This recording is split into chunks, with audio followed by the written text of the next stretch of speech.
Welcome to Blizzard Fire. We hope this video helps fire up your solution. You begin by launching Madden 25 and signing into the profile that owns the team you'll edit.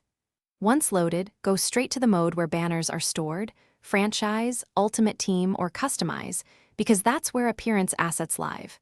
Make sure you have a saved team and the required permissions to edit branding.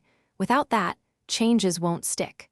Once there, open the team appearance or banner editor. This first step loads current assets, so you can replace or upload a new banner image. You now pick the existing banner and choose replace or upload depending on mode. If uploading, follow the file requirements, size, format, and resolution, since the game will reject incompatible files. That's why resizing beforehand saves time.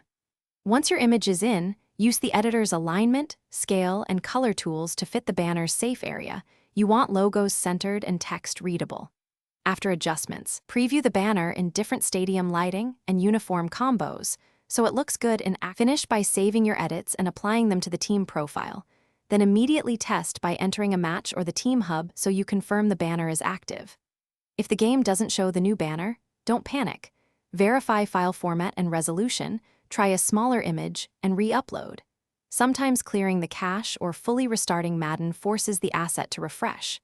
Make sure to keep a backup of the original banner and your final file for quick rollback or future tweaks, because that saves time.